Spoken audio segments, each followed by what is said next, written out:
e vimos de facto aqui a resposta do Governo não cedeu às exigências dos sindicatos, a greve aparentemente vai mesmo avançar. Esta resposta do Governo dizendo que os sindicatos nunca estiveram na disponibilidade de negociar, é essa também a sua perspectiva relativamente a este assunto? Está a sair longe demais do lado dos sindicatos? Está a perguntar se concorda com o Governo? Estou a perguntar se concorda... Não, estou a perguntar se concorda com os sindicatos. Não, o que eu acho é preciso Talvez ver que... assim seja mais fácil. Em primeiro lugar, deixar claro que o problema da privatização da TAP significa isto que o Governo quer escamotear, a destruição da TAP a um prazo mais ou menos curto. Este paleio propagandístico de que para a TAP crescer, se desenvolver, servir os interesses estratégicos do país é que tem de ser privatizada, está a inverter completamente as coisas. Porque o que está aqui em causa não é nem um problema de convicção, nem um problema de competência ou incompetência do Governo. O grande capitalismo europeu, em matéria de aviação comercial, não quer deixar espaço para uma companhia como aquela que um país governado por democratas e patriotas, precisa. Uma companhia que assegure a unidade da pátria, que tem 5 milhões de imigrantes lá fora. Nós somos um caso à parte, somos o único país que tem metade da sua população na imigração, um país com 2 regiões autónomas para cujas populações o transporte aéreo é um elemento fundamental não apenas de liberdade de circulação, mas até de salvaguarda da própria saúde e inclusivamente da própria vida. E um instrumento, deixe-me só terminar. Deixe-me só terminar. E ainda um país que tem e deve ter e deve desenvolver relações privilegiadas com países, designadamente as suas antigas colónias, em África, em particular Angola e Moçambique, na Ásia e na América, em particular com o Brasil. Uma companhia aérea que desempenha esse papel, aliado a outras medidas, porque evidentemente não é a única, e significa termos um grande aeroporto internacional e não o apiadeiro aéreo da Portela, que evite que se complete o processo que está hoje em curso, que é permitir que a grande plataforma giratória de entrada e de saída do essencial do tráfego de mercadorias e de passageiros por via aérea de ir para a Europa se faça pelo aeroporto de Madrid, em vez de se fazer como devia pelo grande aeroporto internacional que Portugal necessita.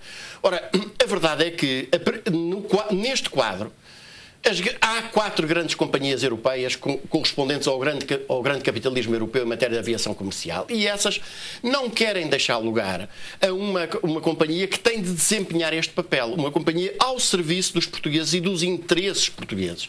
E, portanto, a privatização da TAP significará a transformação a muito breve prazo da TAP numa mera companhia regional, secundária, e até a sua própria extinção, isto é, num processo muito semelhante. Eu acho que valeria a pena não esquecermos disto, daquilo que se passou exatamente com a PT. Mas não vamos mudar a agulha para a PT, Garcia Pereira? Não vamos mudar a agulha para a PT, mas o exemplo da PT, se me permite, nós vimos aqui muitos especialistas, exatamente nestes programas, muitos especialistas a defenderem a privatização da PT, porque era a grande oportunidade para, como foi dito na peça, ser uma grande empresa, de servir os interesses estratégicos do país. E foi exatamente o resultado, é aquele que está agora à vista. Mas concorda que há ou não falta de financiamento para a TAP? Não, há muito. A TAP tem, vamos lá ver, a TAP é a nossa maior exportadora de serviços. A TAP representa 8 mil milhões de euros de serviços prestados por ano. O que acontece é que o Estado, isto é, os sucessivos governos, e nisto, de verdade seja dita, os do PSD e do PS não diferem. O PS está com o rabo entalado nesta matéria, porque só não privatizou antes a TAP porque não conseguiu, porque tinha exatamente a mesma posição que tem agora o governo PSD-CDS. A verdade é que teve sempre, em relação ao financiamento de uma companhia como a da TAP, uma posição profundamente errada. Uma companhia que serve determinados interesses, tal e qual como as empresas de transportes públicos. Uma empresa como o Metro ou o Carris servem os interesses das universidades que transportam os estudantes, servem os interesses das grandes fábricas e empresas porque transportam os operários e demais trabalhadores para essas empresas. Os custos de funcionamento dessas empresas, a cujo funcionamento essas entidades vão buscar utilidade, devem também ser comparticipados por ela. Não deve ser apenas pelos respectivos usuários. O que significa que num país em que 50% dos clientes da indústria hoteleira, turismo e restauração vêm exatamente através da TAP, significa que, por exemplo, uma parte dos custos do funcionamento da TAP devia ser assegurada exatamente pelos setores que beneficiam da própria atividade da TAP. Segundo aspecto, mas a TAP não é tem muito dinheiro. Setor, não, pelo contrário, permitir a desenvolvê-lo. Agora, segundo aspecto, a TAP tem mobiliza bastante dinheiro. Agora, evidentemente, tem sido obrigada, exatamente por esta administração, é preciso não esquecer que uma política democrática e patriótica para a TAP, como eu defendo, significa que o Sr. Fernando Pinto tem de ser metido imediatamente na rua, porque o Sr. Fernando Pinto é, evidentemente, o Miguel Vasconcelos está na TAP para a enterrar. Nós tivemos o negócio da compra ao BES, curiosamente, e daí os elogios que o Sr. Ricardo Salgado fez no outro dia no Parlamento ao negócio em questão.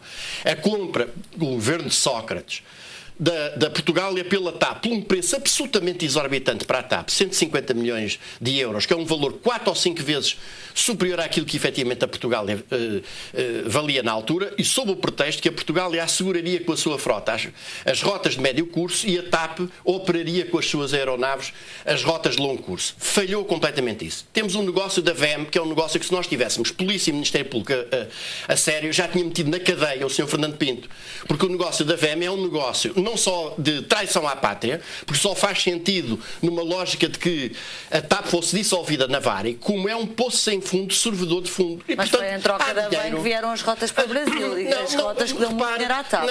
Não é em troca disso. Esse negócio é um negócio, não me diga que defende o negócio da compra da VEM. Não, eu estou a enquadrá-lo. Esse negócio não aconteceu isoladamente. Não é verdade. Há um pacote em que se compra a VEM e em troca se ganham as rotas para o Brasil. Estou só a enquadrar, não estou a defender. Um negócio que significa que metade de toda a dívida total do grupo de TAP resulta exatamente de uma empresa de engenharia e manutenção que não tem nem de longe nem de perto o grau de proficiência e de capacidade que tem a nossa manutenção da TAP. Cabe na cabeça de alguém, a não ser alguém que está ali para exatamente vender a TAP à Varig. Esse é que era um negócio que está por trás e fazê-la desaparecer. Agora tenho que passar dinheiro há.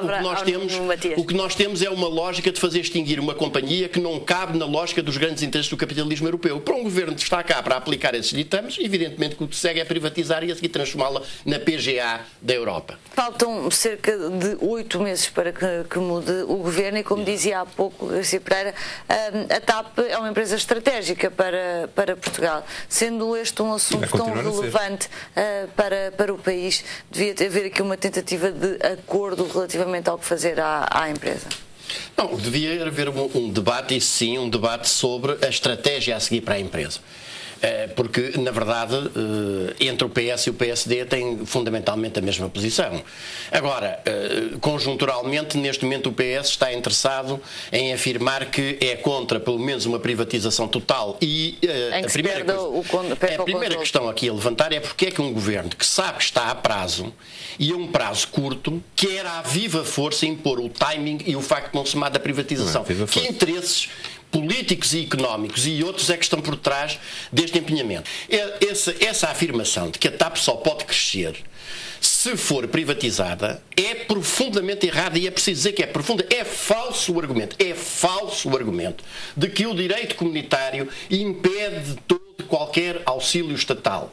Se é que sequer a questão da recapitalização da TAP se imporia pela necessidade de entrada de dinheiro do Estado. Mas, como é sabido, os próprios artigos 86 e 87 do Tratado da Comunidade Europeia prevêem regimes derogatórios desses auxílios.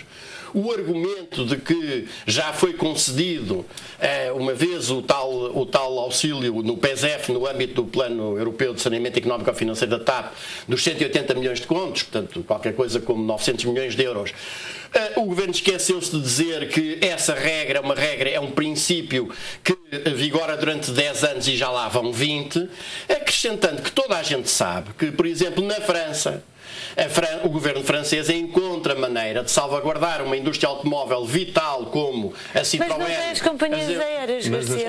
Mas têm enquadramento. Eu sei qual é o argumento, mas as companhias aéreas têm um regime especial.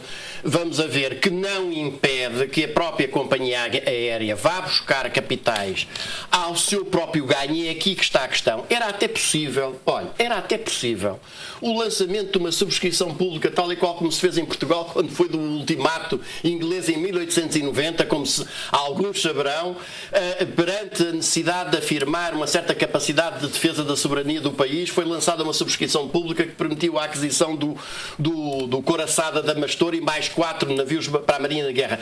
Todos esses mecanismos eram suscetíveis de serem lançados de mão e, volto a dizer, a Ibéria é uma companhia aérea ultra defendida pelo Estado espanhol. Portanto, esse argumento é um argumento falso, como é um argumento falso. Já agora, se me permite, é também um argumento falso dizer que não era possível a companhia crescer, porque então, como é que o Sr. Fernando Pinto, que é tão insensado, o gestor público, depois passa a privado e é o gestor que continuará a gestão da companhia, afirmava no início deste ano que o 2014, portanto, com a empresa pública, a empresa seria um ano de plano de grande expansão com 6 novos aviões e 11 novas rotas. Então, a capacidade de expansão da empresa de repente perdeu-se pelo caminho. Não, temos menos aviões na TAP do que tínhamos há 10 anos. Temos menos aviões devido à política que tem sido seguida pelo Sr. Fernando Pinto.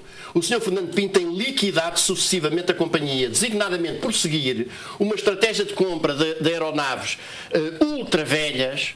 Quando se dizem 6 novos aparelhos, não são 6 aparelhos novos, são 6 novos aparelhos. Substituiu sempre aquilo que foi a política da companhia aqui há umas décadas atrás, de aquisição de aeronaves novas por aeronaves ultra usadas, inclusive em companhias cujos níveis de manutenção nós não conhecemos, por uma política de estoque zero de subexcelentes, por uma política de não contratação de pessoal qualificado, por ser... Mas isso não é tudo um reflexo de falta de dinheiro, porque não é complexo de falta de dinheiro. Não é de todo complexo de falta de dinheiro. O que é uma má gestão, porque uma companhia que tem 5 milhões de imigrantes lá fora, sempre desejosos de visitar a sua pátria, só não ganha dinheiro se não for bem gerida. E a TAP tem condições, e a TAP enquanto tal, é preciso dizer isto, a TAP enquanto tal, companhia só por si, tem tido resultados positivos.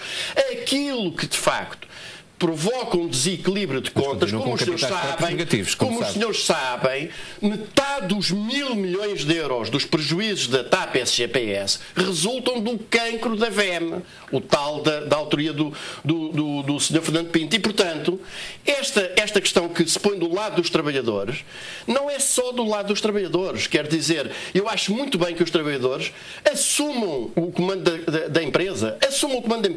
Pessoas como o Sr. Fernando Pinto não fazem lá falta nenhuma, não pilotam aviões, já se viu que não sabem gerir a empresa, não pilotam aviões, não reparam aviões, não transportam passageiros, não fazem handling. Os trabalhadores é inteiramente justo que assumam o controle da companhia. Para colocar ao serviço de interesses estratégicos do país, não podem ser de forma nenhuma assegurados através desta treta do poder de encargo. Mesmo que o impacto seja prejudicar aquilo que são as festas e são 144 milhões de euros. Se permite que lá... Bom, e quanto a esses números também vamos discutir, porque isso é também outra treta, que é preciso dizer essa história de que cada dia de greve são 5 milhões de euros de prejuízos. Basta dizer que a empresa não entra em linha de conta com o descontar o custo do combustível que não é utilizado quando o avião não levanta. Basta só dizer isso. Mas sem ir mais longe, a verdade é esta. Passageiros, eu provavelmente também viajaria neste período e fico impossibilitado de viajar, mas sinto que a realização desta greve é absolutamente essencial para amanhã eu poder ter companhia. Portanto, quando hoje se faz uma greve nesse sentido, é uma greve para salvar a TAP no futuro. E quando os imigrantes e outros passageiros se sentem porventura, pois naturalmente afetados porque não conseguem viajar numa época particularmente crítica, devem pensar que aquilo que hoje está a passar é indispensável para que eles daqui a 1 ano, 5 anos, 10 anos, tenham a sua companhia aérea de bandeira ao serviço dos interesses estratégicos do país.